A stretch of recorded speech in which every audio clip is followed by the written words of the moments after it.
Os agradezco muchísimo que estéis aquí. No, pero tengo ya que no te preocupes. Porque, bueno, la verdad es que este es un encuentro especialmente querido para mí, por la razón de la relación que me une con Pilar, simpatía, cariño, amistad, bueno, pues muchas cosas, ¿no?, de mucho tiempo. Esto sucederá varias veces, conociéndola ya como es. Bueno, decía que ha sido este un encuentro que en principio lo hemos tenido que organizar con cierta premura porque el calendario que tenía de fechas era complicado y el que tenía el propio centro y las actividades que tiene pues también es bastante complicado el poderlo hacer, pero bueno, no queríamos que llegara Navidades sin que esto se pudiera producir.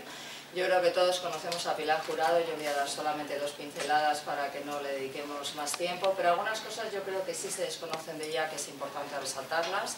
Probablemente es una de las personalidades más, digamos, punteras que tenemos en este momento en el escenario español, por la razón de que aglutina la faceta de ser compositora, de ser intérprete, de ser directora, de ser musicóloga y de ser una personalidad tremendamente mediática, que la vemos continuamente en los medios de difusión, algo que realmente hace que la lírica y la música clásica, entre comillas, y no clásica, pues vaya teniendo también un desarrollo, porque también hace falta en los medios este tipo de personalidades que son las que, en cierto modo, conectan, obtienen una facilidad para conectar mayor con una sociedad en general, y esto ayuda, no cabe la menor duda. Entre los muchísimos premios que tiene Pilar hay 2 que yo quisiera destacar, porque son muchos los premios que ha recibido de composición. Cuando uno se mete en la Wikipedia, y yo sugiero que ustedes pero la Wikipedia está fatal, no la veáis. O sea, sí, la veis, tal vez. O sea, cada día la veo y digo, no le hagan caso. No, pero en serio, es que no es cierto. No le hagan Cada vez caso. las cosas están fatal y no cuentan es importante. Bueno, da igual. Y siempre digo, necesito tiempo para... Nada, no le hagan ni caso, porque esto es en serio, o sea, que no, ustedes no le hagan caso, háganme caso a mí, por favor. Bueno. Hay varias cosas que yo quisiera destacar. Bueno, primero esas 2 óperas tremendas que fueron La página en blanco en el año 2011 en el Teatro Real, un encargo de Mortier, todavía Mortier estaba al frente del Teatro Real y bueno, pues fue la primera vez que una mujer compositora plantea un trabajo así en un templo tan santo como puede ser la lírica, el Teatro Real, y yo creo que eso en aquel momento tuvo una dimensión tremenda porque ella le componía la ópera pero a su vez la interpretaba también. Luego hemos tenido una segunda ópera fantástica que casi a mí yo diría que me llegó más al alma, que fue el estreno del Teatro La Zarzuela en el 2013 de Mi diva sin mí, un título que le va maravillosamente bien puesto, con un texto curiosamente de Eloy Arenas, cómico, pero sin embargo la ópera en sí misma y el texto era bastante dramático. Yo creo que era un texto autorreferencial en algunos aspectos. Hay más de los que me gustaría. Y era un texto realmente muy interesante, de una ópera realmente muy interesante, muy interesante. Y en cuanto a los premios que ha podido recibir, pues yo destacaría quizás 2. El de 2014, porque lo acabo de obtener ahora, que ha sido la Antena de Oro y que es, bueno, pues un premio que se da como reconocimiento por parte de todos los sectores implicados en la música, una trayectoria, digamos, importante y trascendente. Y otro que no tiene que ver con esto y que en realidad no es un premio, sino quizás yo diría que una embajada, ¿no?, que es la de la erradicación del trabajo infantil de la OIT, que yo creo que ella está haciendo ahí un trabajo tremendo. Es digamos, un encargo, una representación que se le concede o se le otorga o se le nombra en diciembre del 2013, me parece que fue, y a partir de ahí, digamos, que ha habido una dimensión de desarrollo de esto que yo creo que es muy importante, ¿no? En cierto modo también que gente del campo de la música tenga una implicación solidaria y generosa con proyectos de estas características. Y bueno, he dicho esto, si me dejas ya vamos a entrar. ¿Por qué razones está Pilar aquí hoy? Bueno, puede haber un montón de razones por las que puede estar aquí hoy, pero fundamentalmente 2 son las que me interesan destacar. Una, porque acaba de publicar ese disco con ese título tan sumamente atractivo, que es El diablo en el poder, que yo creo que además estaría muy de actualidad con la situación de este país en este momento, y que hace referencia no tanto a un título inventado como al título que tiene una zarzuela de Barbieri, y que ya lo aprovecha con un guiño muy inteligente como no podía ser de otra manera, para ponérselo de título al disco y que el disco, bueno, pues evidentemente sea tremendamente llamativo. La segunda razón es que ese disco tiene una parte que es de recuperación de patrimonio musical, un ámbito en el que las universidades estamos obligados a apostar, evidentemente, y que el ciclo de conciertos que en este momento se gestiona, se dirige y se programa desde este centro, hace siempre una apuesta por ello. Lo fue el concierto que tuvimos el otro día con el Virtuosi Ambulante y lo va a ser el concierto que tengamos ahora el 13 de diciembre con la recuperación de una zarzuela infantil. Y la tercera razón, porque tenemos el lujo, la suerte inmensa de poderla tener ya como intérprete en la ópera de encargo que hace la Universidad Autónoma, dentro de nuestro ciclo Pensares de Rocinante, que para celebrar el centenario de la segunda edición del Quijote 1615-2015. Y bueno, pues es un momento especial ahora donde nos encontramos porque la tenemos a ella que interpreta, tenemos al director de escena de la ópera, Santiago Sánchez, y tenemos la fortuna de que acaba de aparecer así por la puerta, como una especie de aparición, el compositor al que no esperábamos ya. O sea, que esto sí que es mágico. Totalmente, no podía ser de otra manera. Hecha ya las presentaciones, bueno, pues yo le voy a ceder a ella la palabra porque en definitiva ella hace aquí en este trabajo primero una función de musicóloga, es decir, de localización de los materiales, organización de los mismos, qué graba, qué no se graba, con un concepto, digamos, científico. El segundo, ella interpreta y ella gestiona discos. O sea, es esta especie de superwoman, ¿no? De mujer orquesta. Y entonces, bueno, pues mi primera pregunta sería ¿por qué de repente Pilar Jurado, o por qué no de repente, pero por qué esa orientación de decir vamos a hacer recuperación de patrimonio? Pero lo llevo haciendo mucho tiempo. Bueno, primero, buenos días a todos, mil gracias por estar aquí. Es súper bonito poder venir a una universidad a hablar de música y de lo que estamos haciendo y de la música viva y de la música que estamos haciendo en este momento, porque en el fondo, aunque recuperes, realmente lo que estás haciendo es dar voz otra vez al pasado, dar voz a los compositores y, como siempre digo, una música en un cajón no suena.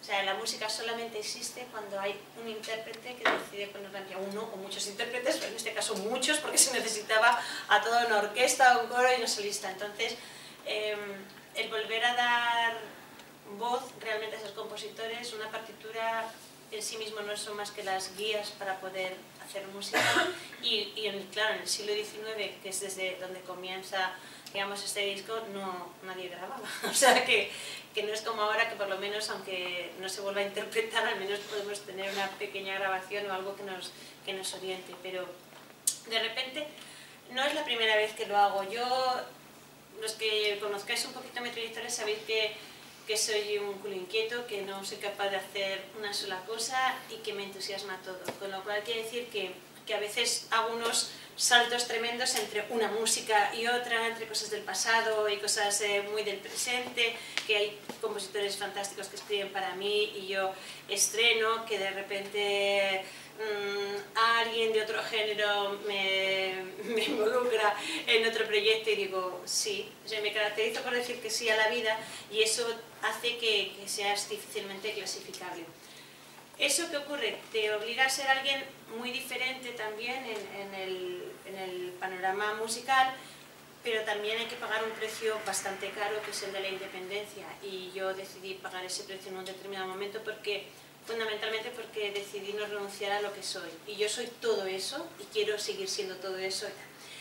Entre medias de esos trabajos de una cosa y de otra, siempre he tenido una especial predilección por poder recuperar joyas del pasado. ¿Por qué? Porque es la parte de responsabilidad moral que creo que un artista en el presente y en cualquiera de los momentos tiene que tener para con sus antepasados.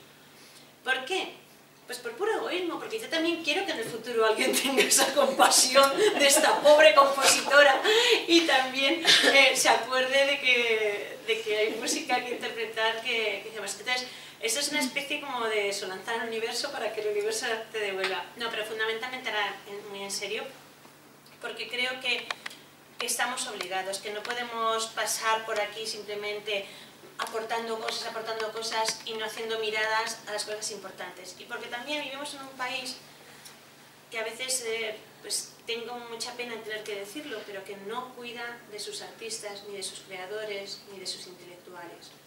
Y entonces, si no somos nosotros mismos los que tenemos la capacidad de solidarizarnos con el pasado y traerles hacia adelante, estaremos como siempre consumiendo lo que otros desde fuera sí que hacen con los suyos.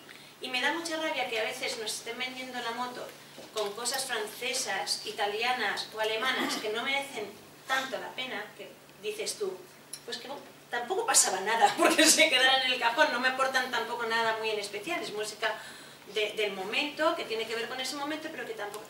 Y de repente te das cuenta, cuando empiezas a ver, como yo empecé a ver toda esta música, que teníamos una música absolutamente gloriosa, que además está documentado que en su momento fue muy, muy importante, que fue muy significativa no solo para este país, sino para toda Europa, que hicieron cientos de representaciones de estas obras que hay aquí, y que ahora es como si no existieran porque la moda cambió, el poder pasó a su diablo por encima de ellas y las dejó escondidas para siempre.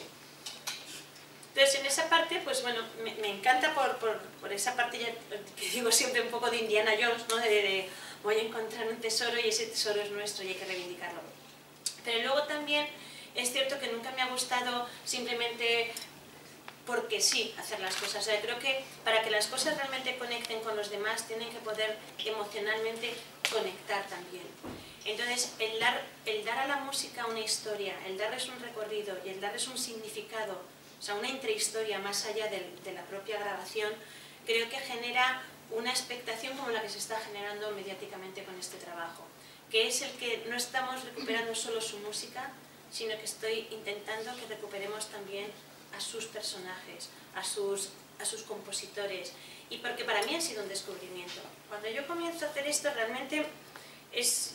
Quienes ya han habido hablar en otras ocasiones sabrán que yo creo mucho como en esa magia que hay por ahí, que de repente hace que por qué decides una cosa sí y otra no, porque en un determinado momento llega a tus manos algo o decides hacer algo. Pues no lo sé decir, quizás era el momento y alguien en el universo decidió que tenía que... Pero lo que sí es cierto es que en un determinado momento me interesa ponerme a buscar esta música y además me llegan referencias por parte de Emilio Casares y de otra gente que estaban trabajando en algunas músicas, de que hay mucho repertorio no estrenado y bastante interesante para el soprano. ¿Qué ocurre? Que empiezo a ver que hay un repertorio muy interesante del 19, que además vocalmente me va muy bien porque es un repertorio muy de coloratura y muy espectacular, y entonces, pues... Pero claro, solamente quedarme en esa franja que podría ser interesante, no me parece que le dé el contenido que yo quiero darle, porque yo quiero contar qué ha pasado. Y entonces de repente empiezo a descubrir que paralelamente y pocos años después, gente muy ligada a estos compositores, que en principio eran Baltasar Saldoni, que es con quien comienzo el disco en 1838 con su hipermestra, de repente empiezan a tener conexiones con otros compositores que de alguna manera han llegado hasta él y se han unido de su mano a través de un conservatorio, a través de muchas cosas, y empiezo a tirar del hilo y empiezo a encontrar otras músicas. Y yo, curiosamente, en un principio no estoy pensando tanto en ese hilo conductor como en que musicalmente sean atractivas para mí y que puedan funcionar bien y que sea una cosa... Bueno, pues que pueda tener una cierta enjundia musical y que pueda ser también difundido internacionalmente. Pero cuando empiezo a meterme cada vez más, porque claro, al final son cientos de partituras y yo esas cientos de partituras las elijo por lo que me va a mí bien, no tanto por querer continuar ese hilo, pero ese hilo ya subyacía ahí y iba creciendo. Entonces cuando empiezo ya a elegir todo, me empiezo a dar cuenta de que todo está tremendamente unido entre sí. Sí, es casi, vamos, es como para hacer una serie de televisión. O sea, es todo como que están relacionados entre ellos, unos van llevando a otros. Y empiezo a darme cuenta que hay algo muy importante. Y es que, hablando de ellos y continuando su historia y cantándoles, de lo que estoy hablando es de la creación de la zarzuela tal como la conocemos, que es un género renacido de un género anterior en la búsqueda de una lírica propiamente española. Y en esto empiezo a descubrir una situación económica y política terrorífica para los músicos, que tiene tanto que ver con el presente, o sea, tanto con este momento de desilusión y tal, y por otro lado, de la gente, esa búsqueda de algo nuevo para también agarrar, digamos, emocionalmente al público, pero tener que salir hacia adelante más allá de los empresarios y de la gente que podrían estar haciendo música. ¿Por qué? Porque pasamos de un momento en que la música y la ópera es apoyada desde la corte y deja de ser apoyada por todo esto, y el artista, tanto el compositor como el director como el cantante, necesitan del público para poder subsistir. O sea, exactamente el mismo momento que estamos viviendo. Y cómo ellos tiran hacia adelante y se unen y se agrupan, y descubro de repente a un personaje que para mí ha sido el gran descubrimiento de este disco, que es Barbieri. A ver, a Barbieri le he estudiado porque estudiaba musicología. A Barbieri le he escuchado y le he cantado porque he cantado algunas de sus romanzas. Pero nunca supe realmente quién era Barbieri hasta que empecé a hacer este disco. Y claro, cuando de repente empecé a encontrar a un alter ego, o sea, cuando de repente me empecé a dar cuenta de que personajes como yo, que soy tan rara en este panorama musical, resulta que también fueron los que tiraron en su momento de la música y los que la popularizaron, los que hicieron que todos esos teatros, porque había muchísimos teatros en Madrid que hacían lírica en ese momento, eran 7 u 8 teatros los que se dedicaban a la lírica, como ahora más o menos, y de repente como ellos tiran y son capaces de llegar incluso a construir, a unirse para construir un teatro dedicado a este nuevo género musical español que es la zarzuela. Y cómo, hartos de ser maltratados en los repartos de ganancias y tal, se unen y aglutinan además a los demás y les convencen para crear una sociedad de gestión que es la Sociedad General de Autores.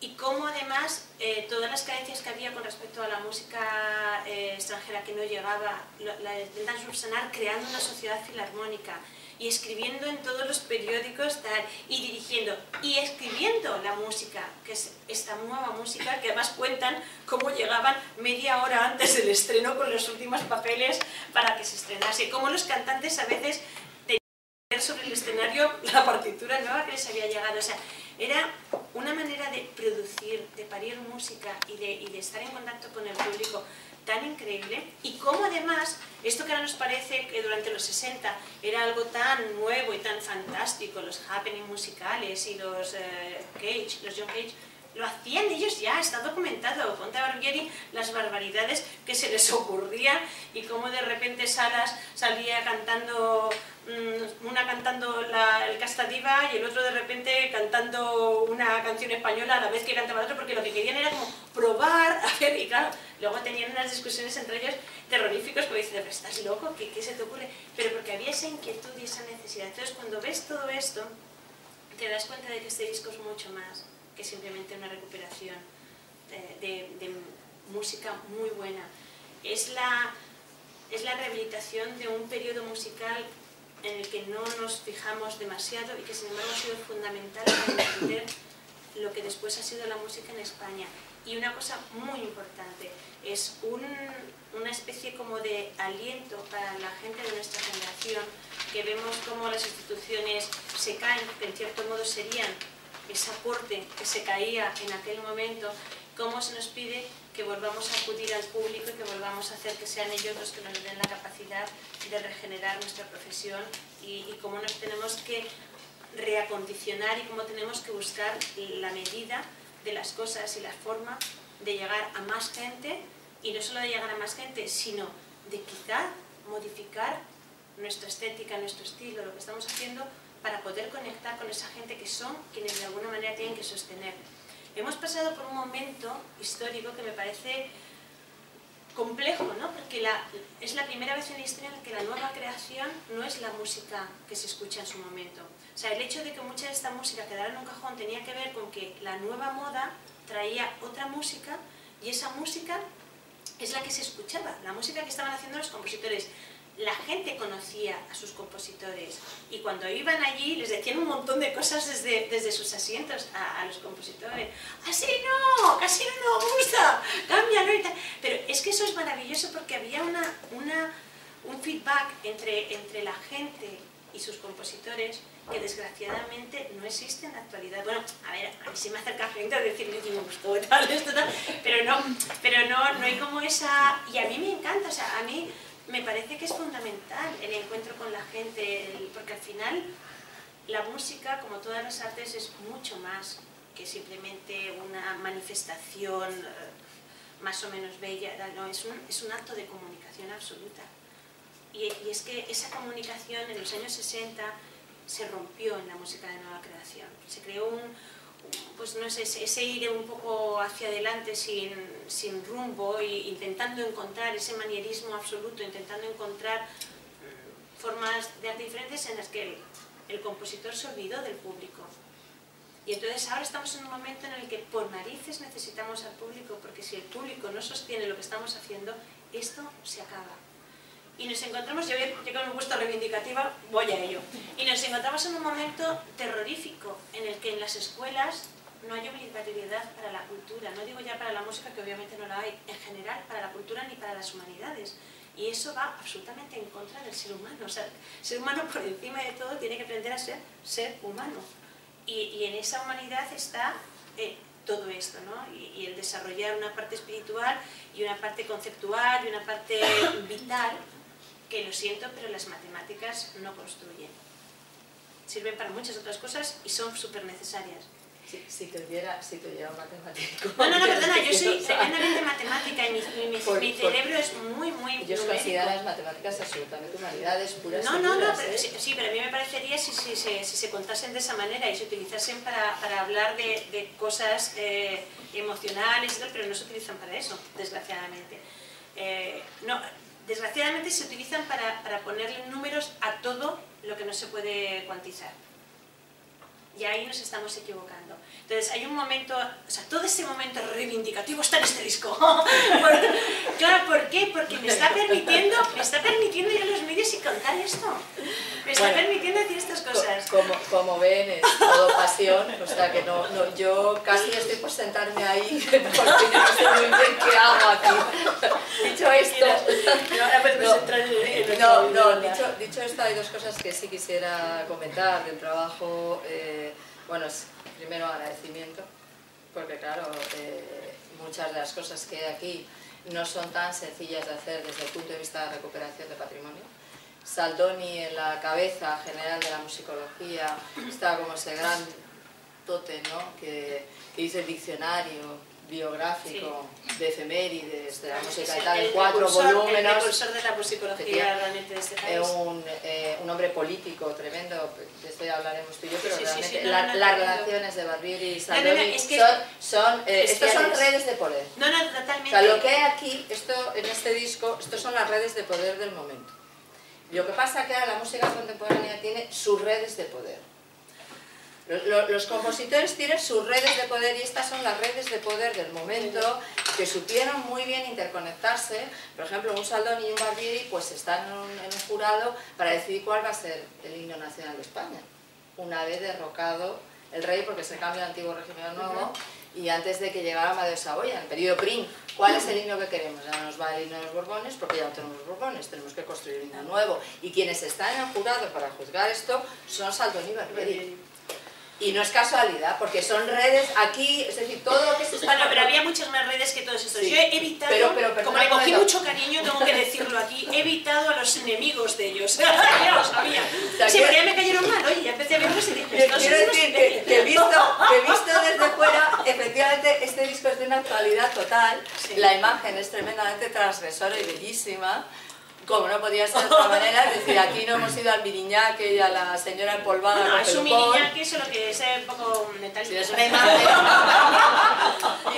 y realmente es de auténtica actualidad, porque yo haría este listado ahora, que tengo que programar, si me lo permites, de cuáles serían las redes de poder ahora de los compositores. Sería fantástico hacer un segundo que te invito a que hagas ese, el de la actualidad, la reivindicación. También es como todos,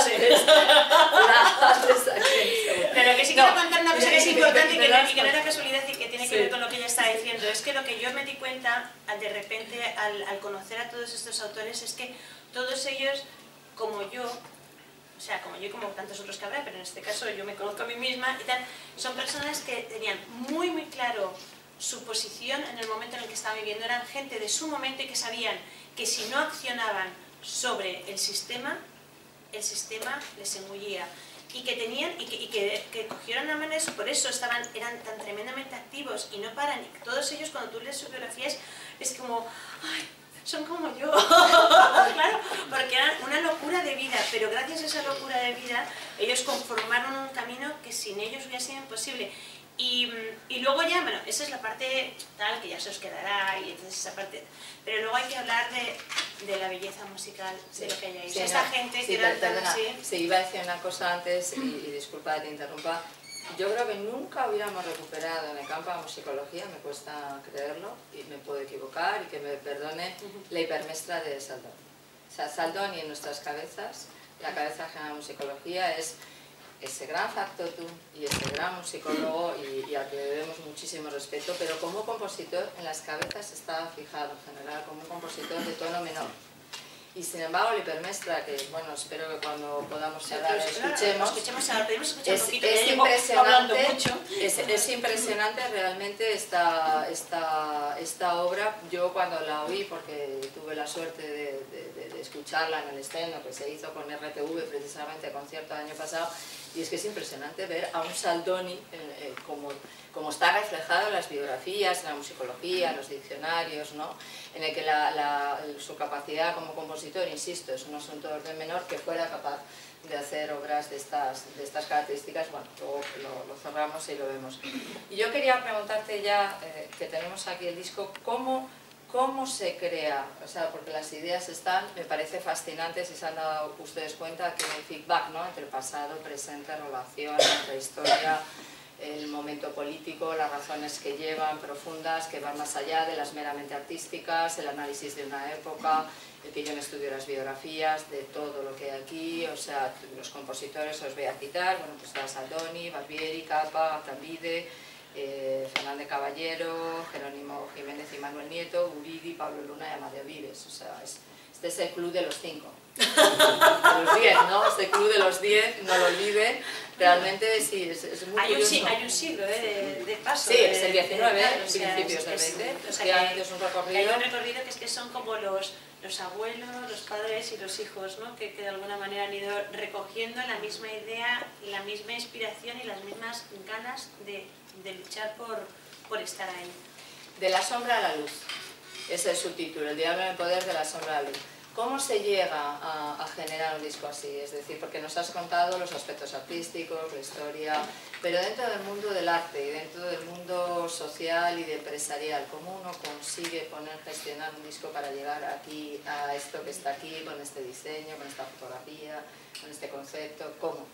Bueno, lo primero es que, claro, un disco así, hecho de esta manera, solamente podría ser de alguien como yo, que es tremendamente Capricornio, ascendente Capricornio, ya lo digo, y que controladora al máximo, y que he participado de ese proceso desde el minuto 0 hasta hoy. Es decir, que un disco de estas características hechas con este cuidado, o sea, esto es un... Es un lujo. Es un libro es un bellezón, ¿eh?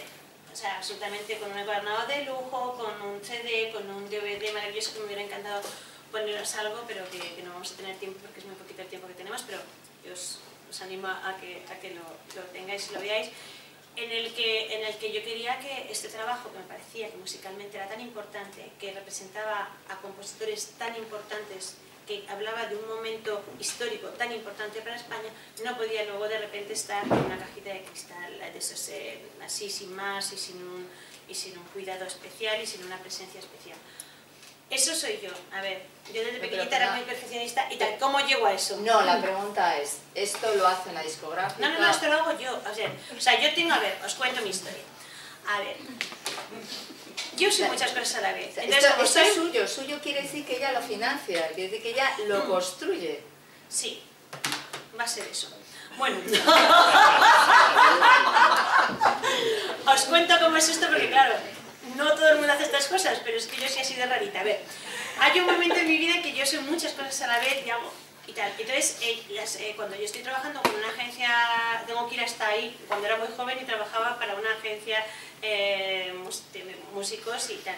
Llega un momento que te empiezas a dar cuenta de que lo que te piden hacer es lo que haría cualquier otro cantante o cualquier otra persona que está ahí, con lo cual no tiene tanto que ver contigo. Hay un momento en que yo necesito empezar a hacer mis propios proyectos y que quiero hacer mis proyectos. Mis proyectos no son los que me cuentan ellos, sino son los que a mí se me ocurren. Claro, a mí se me ocurren unos proyectos que difícilmente se le puede ocurrir a alguien que no es todo lo que soy yo. ¿Por qué? Porque en este proyecto hay una parte que tiene que ver mucho con la musicología, pero hay una parte que tiene que ver mucho con la composición, porque ahora os contaré que mucha de la música de aquí yo he tenido que también de alguna manera reorquestar cosas y he tenido que reescribir la propia parte vocal. ¿Por qué? Porque yo me niego a creer, sabiendo cómo eran los cantantes de la época, que unas cadencias tan sosas como había escritas fuera lo que hiciesen los intérpretes. Entonces me tengo que convertir también en una cantante decimonónica y con todo el morro hacerme unas cadencias maravillosas, porque es lo que hacían en la época, y por eso precisamente, porque el compositor era consciente de que los cantantes que había en ese momento no son los cantantes actuales, que solamente, digamos, ponen así orejeras a lo que tienen escrito. Sabían que ellos iban a improvisar y que ellos iban a hacer cosas, y ahí empiezas a leer y lees perfectamente que en la época fulanita, que yo le escribí no sé qué, pero que ella que había hecho su cadencia porque ella no sé cuántos, al menganita que no le he escrito tal porque ya sé que va a improvisar en esta parte, y todo eso yo tengo que suplirlo. Claro, un cantante al uso no puede hacer eso porque no tiene las herramientas, pero yo sí las tengo.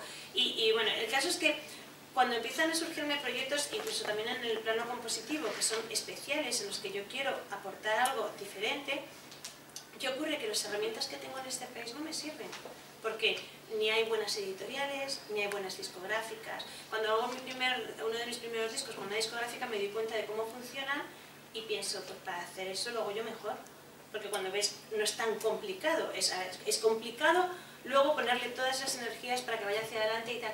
Entonces, poco a poco yo me creo mi propia oficina de management, acabo creando mi propia discográfica, que es Transópera Digital, y acabo haciendo, cuando en 2011 estreno mi ópera y me doy cuenta de cómo de repente me empiezan a salir novios en todas las editoriales importantes, y empiezo a recibir llamadas de Goshen House, de Universal y tal, porque se quieren quedar con el 50% de mis derechos.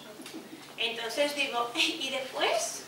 Y como yo soy buena negociante, pues parezca que no, pues les dije, mira, lo que me estás contando, o sea, no me sirve para nada. Y entonces digo, pues creo mi propia editorial y a partir de aquí gestiono yo también los derechos. Por eso, ahora entendéis por qué me siento tan identificada con ellos. Porque, claro, pero claro, lo curioso es que no es que he hecho esto porque les conocí a ellos y ellos lo hicieron en su momento, sino que yo he hecho ese mismo proceso porque mis inquietudes profesionales y personales eran muy similares a las que tenía esta gente, y se daban cuenta que si querían hacer sus proyectos necesitaban impulsarlos desde ellos mismos. Entonces ya hace unos años ya creé mi propia discográfica. El primer disco que saqué con ella fue El arte de la coloratura, un disco de música de ópera y haciendo precisamente también un viaje por el mundo de la coloratura, desde Mozart hasta que era el último que grababa, Stravinsky. Y bueno, pues en eso estoy. Entonces cuando llego a todo esto, realmente soy yo quien gestiono todo, soy yo quien busco la música, yo quien voy a hablar directamente con la orquesta y coro de Radio Televisión Española para meterles en este proyecto.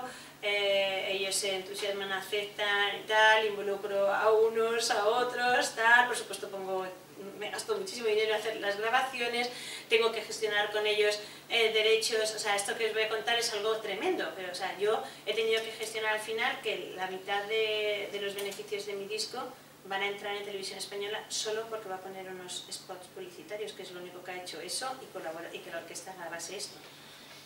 Pero al final también hay que pasar por muchos aros, y esas son partes de las negociaciones de un mundo muy duro que desde fuera parece como que es arte de magia, que alguien o sea, este disco que he hecho aquí posiblemente no hay ningún disco comparado a este en todos los que se han hecho durante este año, y por supuesto pienso mandarlo a Grammy.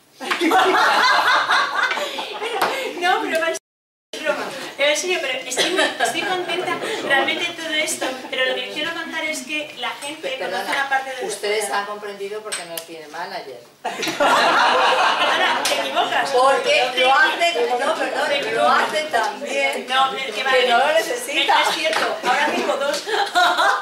Pero son unos para internacionales. Funcionas mejor tú, Sí, sinceramente. no, lo que ocurre es que Vale, no, se paga un precio caro, porque y es muy agotador. Me refiero, estar en todo esto, porque claro, la gente luego me ve haciendo entrevistas, me ve haciendo no sé qué. Lo que no sabe es que todo esto se gestiona dentro de una oficina. Para mí trabaja mucha gente que cobra cada mes y que yo tengo que pagar. Lo cual quiere decir que yo tengo que generar el suficiente trabajo como para poder sostener a toda esta gente para que pueda hacer el suyo.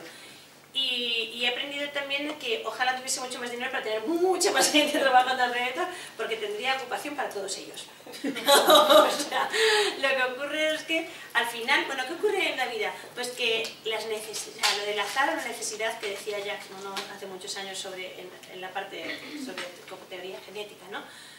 Pues yo también lo aplico a esto. A mí me gusta muchísimo la ingeniería genética y siempre estoy metida en cosas así. Por eso cuando decía de las matemáticas, a mí me interesa mucho la matemática.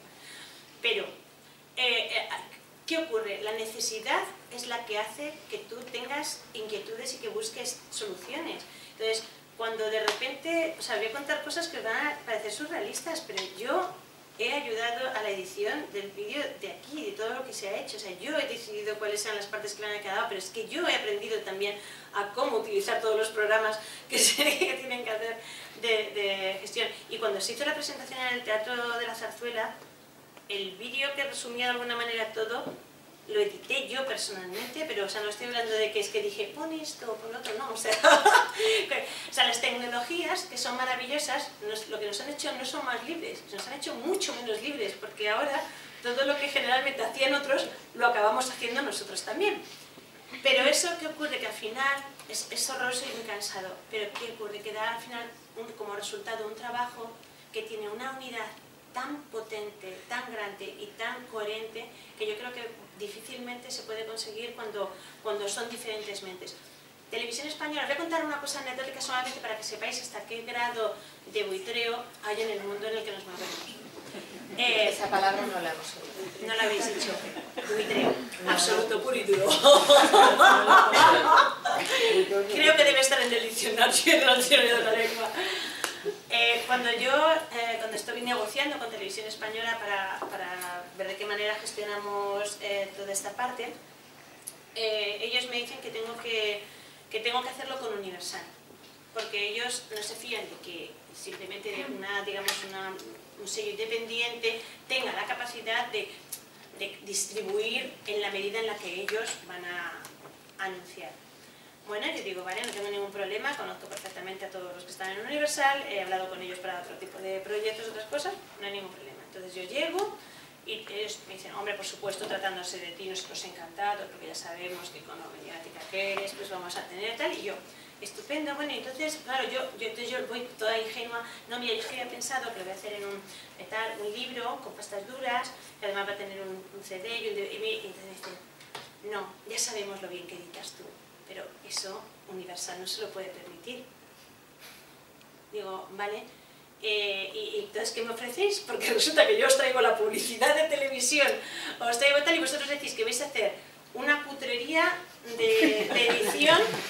Yo estoy aquí dejándome la vida con unas fotos maravillosas y tal, y ahora me decís que lo vais a dejar en un de cristal horrible. Es que ya sabes que la música clásica da para muy poco. Digo, bueno, hombre, si la presentamos así, o sea, si nos presentamos como somos, perdone, he hecho esto, me disculpa. Entonces, claro, obviamente los demás lo van a ver así, van a decir, ay, la panda, pobres estos, anda, que se dedicarán, que se dediquen a picar y tal. Entonces, nada, yo llego ahí y te digo, bueno, vale, entonces, pero vosotros vais a hacer entonces una distribución tremenda, bueno, lo que podamos, porque ya sabes que la música clásica no se vende. Digo, hombre, a mí lo que me gusta es que con este entusiasmo si la vamos a hacer, el bestseller de España.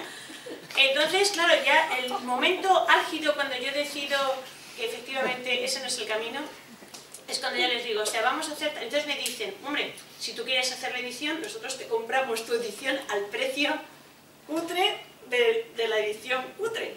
Y entonces yo digo, Hombre, pues como idea no se me había ocurrido nada Tan buena, para buena una negociación.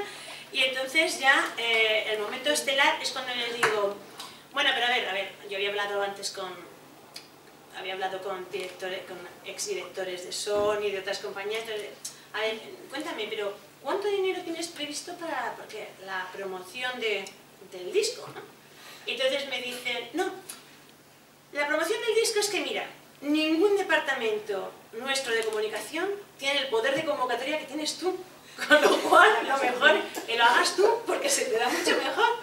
Entonces, ¿qué van a hacer ellos? Entonces dije, bueno, ¿y cuánto dinero vais a poner para el lanzamiento? Y yo, hombre, no sé, a lo mejor podremos invertir en publicidad 2.000 o 3.000 euros. Y dije, hombre, lo que le pago yo a mi jefa de prensa por mes, muy bien.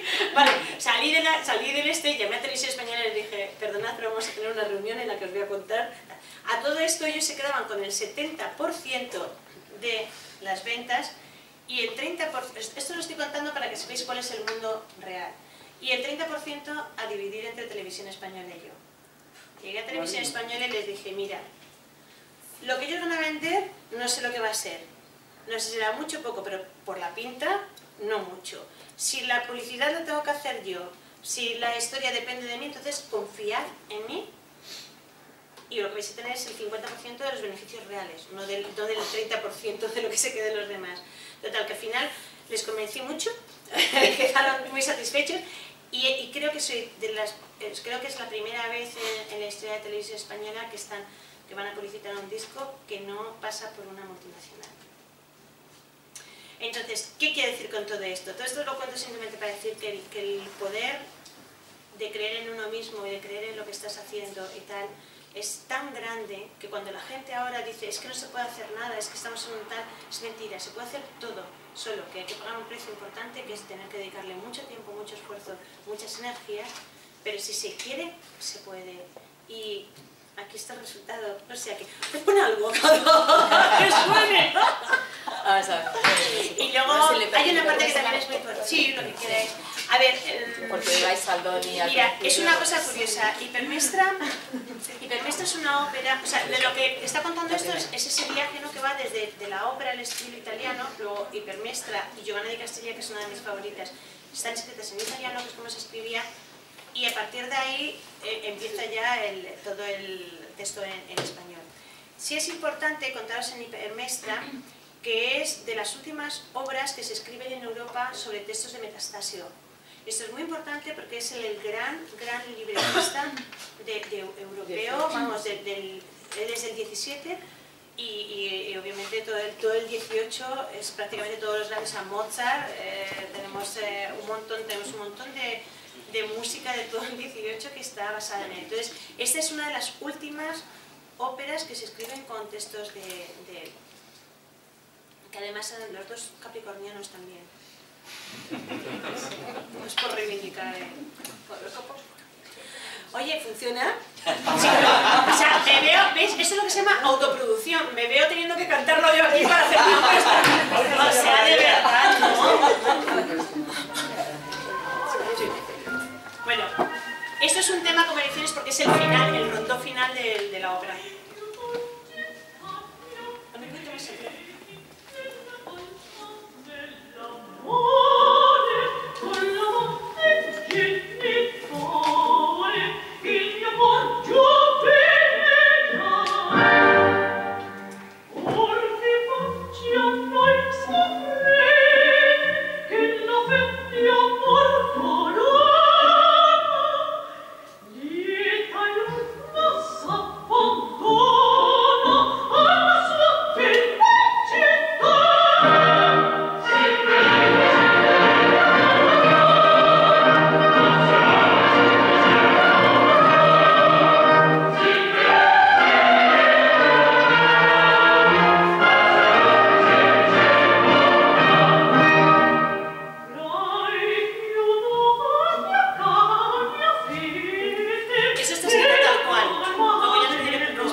rato, la verdad, bien pensado. Si ya si lo llego a saber,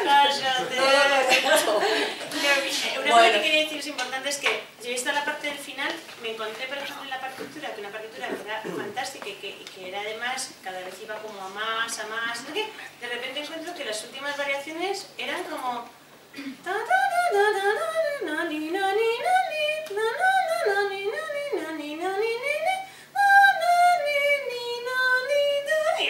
venga, hombre, no, hombre, que tenemos que ir a más. Pero claro, o sea, ahí tuve que meter mano. O sea, tengo que... No, sí, es una expresión, absolutamente. O sea, tuve que... Perdona, hay que comunicar. Ellos lo entienden mucho mejor así. Bueno, hubo que realmente, ¿sabes?, hacer algo. Y claro, después hice la segunda versión en la que era como a más y que llegamos hasta el final con muchísimo brío, pero es lo que seguramente cualquier cantante de la época habría hecho, porque no tiene ningún sentido que baje de repente el nivel.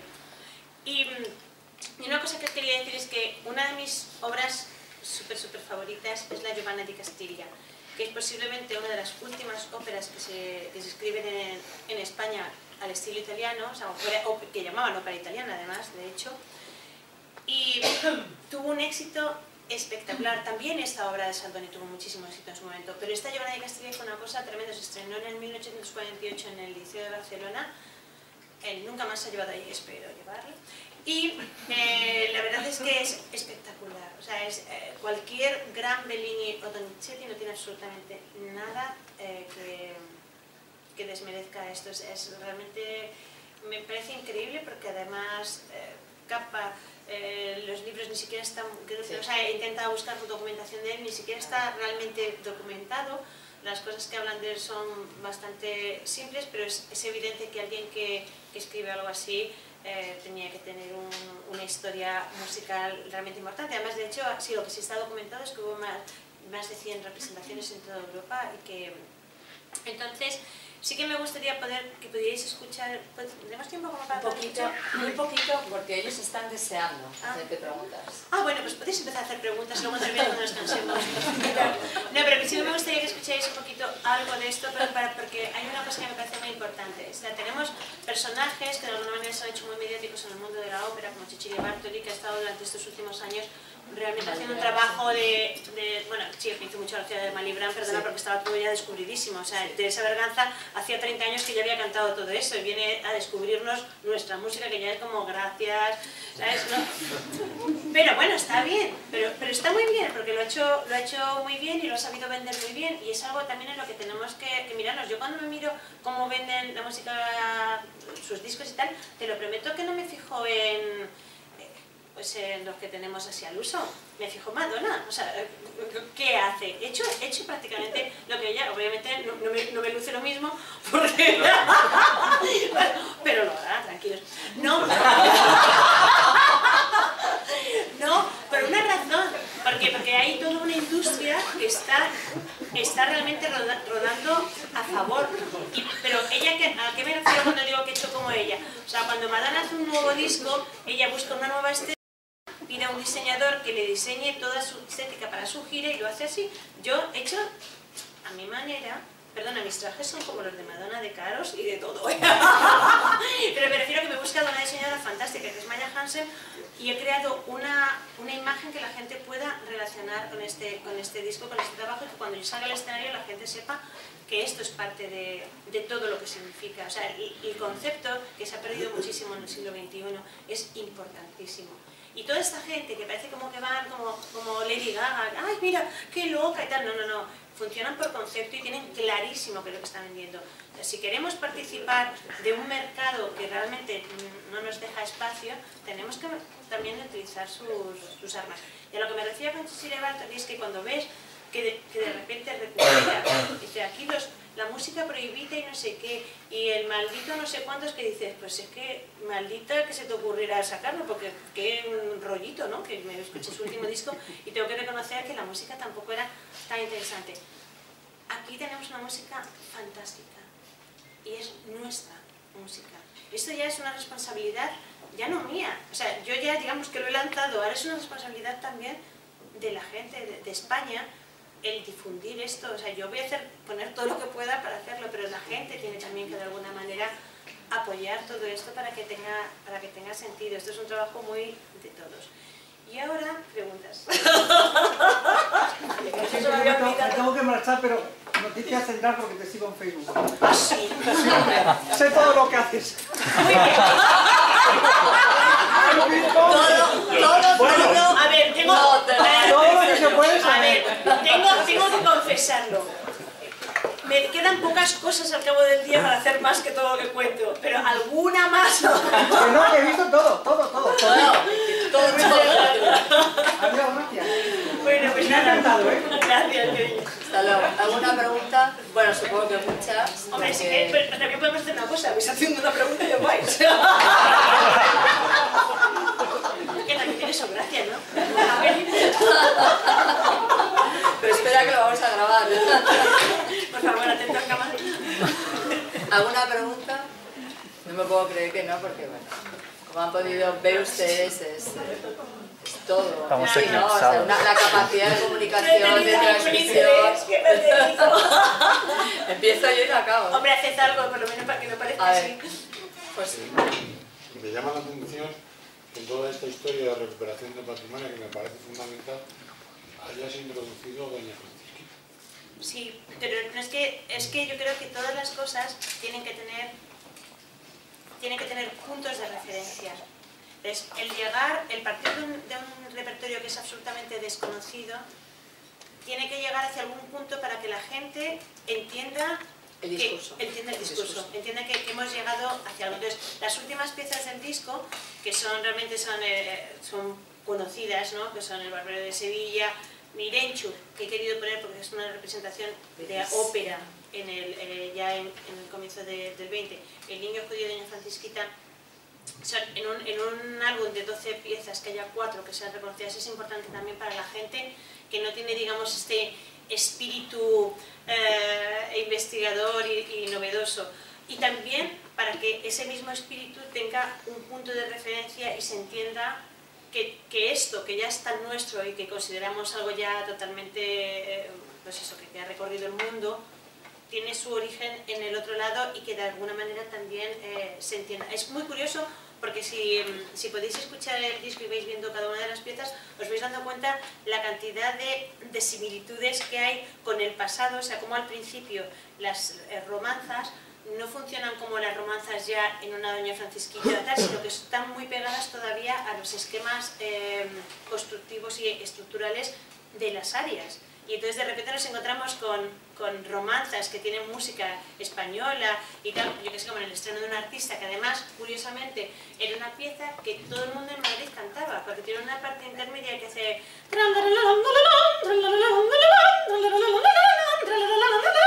Y era tan conocida, tan popular, que la gente por la calle la iba cantando.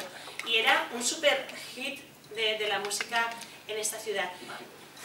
Sin embargo, vemos que la estructura tal y como está planteada casi tiene estructura de aria con cavatina, o sea, digamos, de una especie de introducción, aria y cavatina. O sea, que todavía participan mucho de las estructuras anteriores y vamos como poco a poco se van desligando de esto y entonces la parte. Y luego, ¿por qué utilizo Doña Francisquita? ¿Por qué utilizo Mirenchu? ¿Por qué utilizo Elvis? Porque estoy también aludiendo a algo muy importante, que es la reivindicación de la zarzuela como género grande, que esto lo habréis visto porque lo he dicho en muchísimos medios.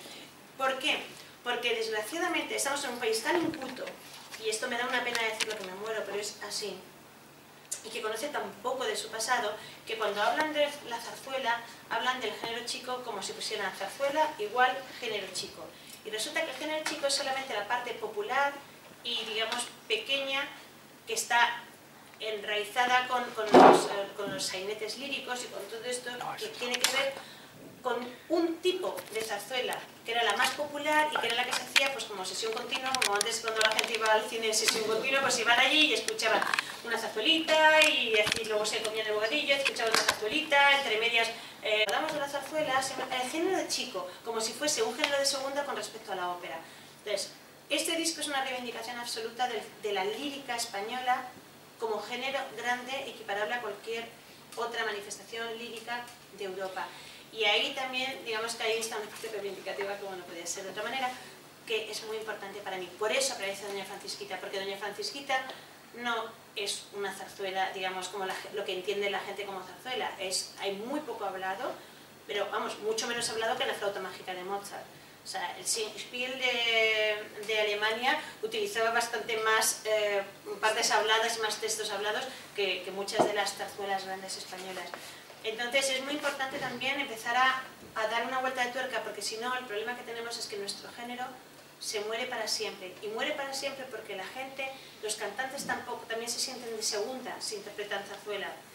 Y como cada vez se interpreta peor, cada vez las versiones que nos llegan son más cutres, perdón por la palabra, pero es verdad, son versiones muy deficitarias. Y entonces la sensación que tenemos con nuestra música, con nuestra lírica, es que es una lírica de segunda. Y por eso está ahí.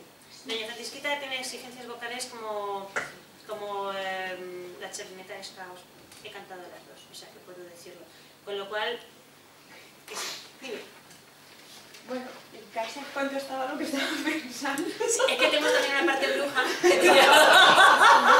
Pero a mí es que me parece muy bien que se recupere, sobre todo a mí me encanta Barbieri también, y que se recupere este tipo de música, pero ¿tú no crees que la denostación de la zarzuela incluso ha venido desde dentro? O sea, lo que tú decías, por eso. los cantantes... Bueno, Pero yo soy estudiante de canto. Sí, pero que siempre se piensa que es como algo menor cantar eso, o que están mal escritos. Es verdad que sí hay algunas que son muy te explico por qué, eso tiene una razón de ser. Normalmente el género chico, o sea, el género ese tal, no eran siempre cantantes o muy buenos cantantes, eran compañías que eran generalmente actores y que por eso también nos encontramos con una zarzuela que tiene registros muy cortos y generalmente bastante graves, porque no eran cantantes, digamos, de ópera, líricos, de esa manera los que lo interpretaban. Entonces, escribían para lo que tenían. O sea, tenemos aquí la compañía y tenemos 5... Claro, ¿qué ocurría? Se gastaban el dinero en las figuras. O sea, tenían una soprano estupenda y un tenor que normalmente era el Salas que lo hacía todo, hasta que se quedó mudo, y que era así que ponía el dinero para que se hiciera y el que tiraba de todo esto. Entonces, todos los demás eran como medio cantantes, actores, no sé qué tal. ¿Qué ocurre? Que los papeles no tenían tantas exigencias porque no podían tenerlo. ¿Qué ha pasado después? Que es que no se... Pero al menos esa gente tenía una gracia muy especial y eran gente muy buenos actores. Pero ¿qué ha ocurrido? Que luego después eso se ha interpretado por gente que ni era tan buen actor ni tan buen cantante, con lo cual el resultado ha sido... de llorar. ¿Y qué ocurre?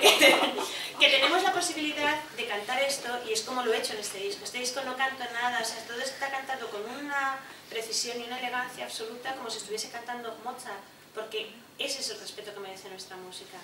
Entonces, si empezamos a vender eso y la gente empieza a escucharlo de esa manera, también empezará a cambiar el concepto. Y hay que decirlo muchas veces porque tiene que calar, como dices tú, no solamente en los de fuera, sino en los de dentro.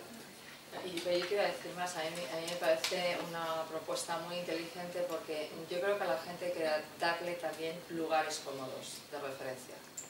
Si tú sacas todo un disco de recuperación de compositores del siglo XIX con nombres que nadie conoce, con óperas que nadie conoce y tal, probablemente ese disco, aun siendo Pilar Jurado, con todos mis respetos, hubiera podido tener una dimensión de desarrollo menor. Lo siento, pero es muy inteligente y eso es una cosa, yo le doy muchas vueltas cuando probamos, la necesidad de buscar lugares comunes cómodos para el oyente, que son referentes y que ya forman parte de su patrimonio, digamos, cultural. Entonces, como ahí ya sabe que está cómodo, adopta una postura más flexible y relajada para escuchar lo que puede ser todo ese otro repertorio que puede resultarle más chocante en un primer momento o que puede tener una cierta aprehensión a poderlo utilizar. Y el término recuperación de patrimonio histórico, que lo estamos utilizando todo el rato, tú y yo aquí de una forma natural, sin embargo el Estado, es decir, el Centro Nacional de Difusión Musical, que es el Estado, en definitiva, es el Ministerio, no pone recuperación de patrimonio musical, pone estreno en tiempos modernos. Es una lectura retórica, ¿verdad? estreno en tiempos modernos, que uno se tiene que parar a pensar qué ha querido decir exactamente. Mientras que cuando tú dices recuperación de patrimonio histórico, tú estás diciendo lo que es de verdad. Pero ¿qué es lo que pasa? Que cuando dices eso genera recelo y aprensión. Cuando tú dices estreno en tiempos modernos, no sé lo que quiere decir. Ya, O sea, bueno, vamos a ver qué pasa. Esos son esnovismos terribles y yo creo que hay que decir, hay que Sí, llamar a las personas. lo Lo sé, y conozco perfectamente dónde viene todo y a quienes eso que hablábamos de los poderes, nos conocemos a todos. Pero es muy importante, yo creo que tenemos que ser, o sea, cuando estamos hablando de recuperación de patrimonio musical español, lo que estamos hablando es que estamos recuperando lo grande que ya fue grande. O sea, no estamos hablando de vamos a probar si esto tal. O sea, yo os digo una cosa, la gente es verdad que habrá gran parte del público, aprovecho para deciros que el 17 de diciembre estoy en el Teatro de la Zarzuela cantando en directo todo esto y es muy espectacular en directo. Y es muy espectacular tener una orquesta y tener cantantes allí interpretando esta música en directo porque es, para mí es como realmente hay que escucharla. Pero todo esto me parece es que cuando tú haces esto, obviamente, claro, por cuestiones de discurso, la segunda parte del programa es la parte más popular y tú piensas, bueno, la primera parte, aunque la gente esté como un poco más a la expectativa, pues la segunda parte es la parte... No. O sea, Hipermestra, que es con lo que comienzo, que también hay que tener narices para empezar con Hipermestra, pero es que era la más antigua que tenía, y que utilizo más de 2,5 octavas de voz solamente en esa pieza y con unos paroxismos bestiales, y es con la que comienzo. Cuando acaba esa pieza la gente está ya gritando bravos. Y cuando llega Giovanna y Castilla la gente está con la lagrimilla gritando bravos. Y cuando llegas con estreno de un artista o con todas estas, la gente ya está entregada a la causa y ya no tararean ello casi de casualidad. Porque tal. Con lo cual, lo que me ha demostrado es que cuando yo grabé este disco, un mes antes había estado grabando un disco con otra orquesta que tenía que ver con las áreas que se han utilizado en la música, en el cine, ¿no? como parte de las bandas sonoras. Yo pensaba que ese era mi disco, digamos, comercial y que el otro iba a ser mi contribución responsable, moral, con la historia. Me sorprendió mucho porque ese concierto, cuando yo hice ese concierto ya, que hice solamente algunos de los temas del disco recién grabado, la reacción del público me dio la clave de que no, que tenía que centrarme en hacer popular esto porque tenía todos los ingredientes para ser popular. Y es que creo que es muy importante también la actitud. O sea, tú no puedes ir con un trabajo de estas características pidiendo perdón por haberlo hecho. Y desgraciadamente la mayor parte de los trabajos de recuperación de patrimonio musical que se hacen en este país, el que los hace pide perdón, pero bueno, ya que son un poquito así, pero es que es nuestro y tal. No. Yo estoy encantada y hay que reivindicarlo con esta fuerza, porque cuando lo reivindicas con esta fuerza, los medios te hacen caso. Y te digo una cosa, ocurrió algo que os voy a contar que parece un absurdo, pero para mí es muy importante por lo que significa para la música clásica. Cuando se presentó este disco en el Teatro de la Zarzuela el día 6 de noviembre, hace muy poquito, había 36 medios. Digamos, la menor cantidad eran medios musicales.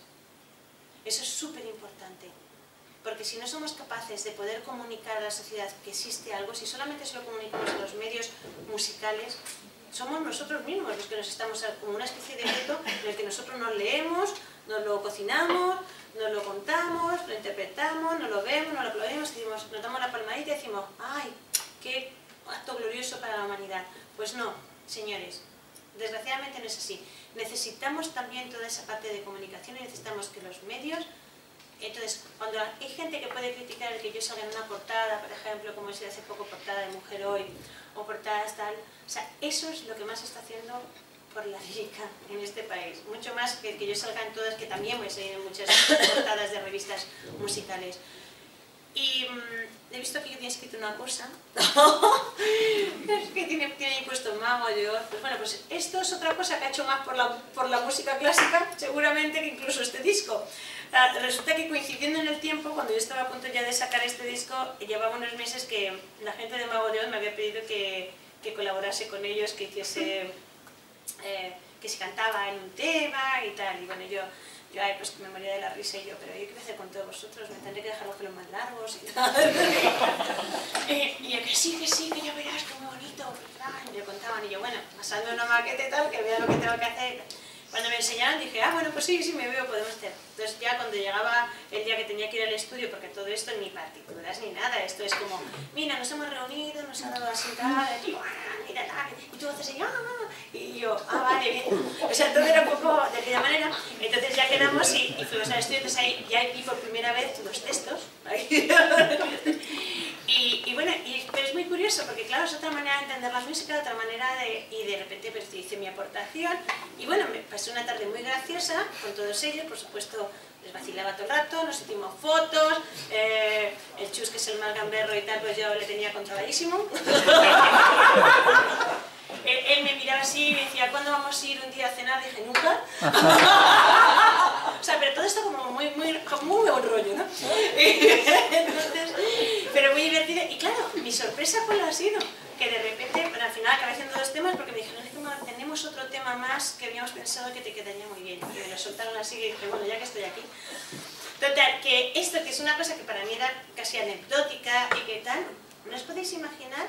O sea, hace no hace ni una semana estuve con ellos que acababan de venir de México y me dijeron que todas las televisiones y todos los periódicos y todas las entrevistas que hacían eran ¿y Pilar Jurado cuándo va a venir?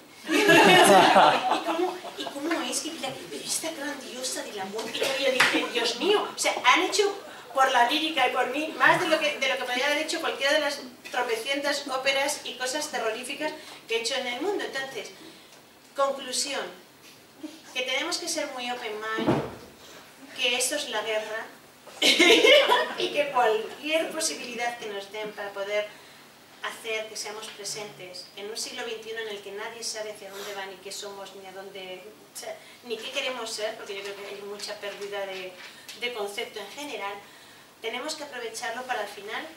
A ver, Mago León, que tiene 3 millones de seguidores, saca fotos de este disco y dice, no os lo perdáis, nuestra gran amiga Pilar Jurado saca el disco y no os lo perdáis. Mira, benditos sean. Bueno, pues si os parece vamos a ir un poquito desde el segundo fragmento de Giovanna de Castilla y ya un poquito, un trocito en la segunda track. Sí, un poquito del final. Y la despedimos. Un poquito. Bueno, pero tenemos que despedir con algo más... Adelántala bastante porque tengo una parte... Perdóname, que soy muy manipulada. A ver, ¿puede ser ahora? Vale. Es que es muy largo el tema, es la necesidad que son...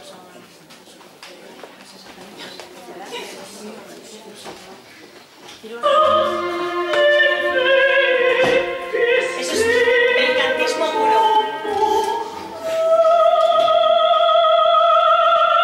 Oh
sido realmente un lujo y una oportunidad única. Me quedo feliz. Espero que ustedes también, que yo creo que esto no sea todos los días, pero que esperamos tenerte más veces aquí. Vale, gracias.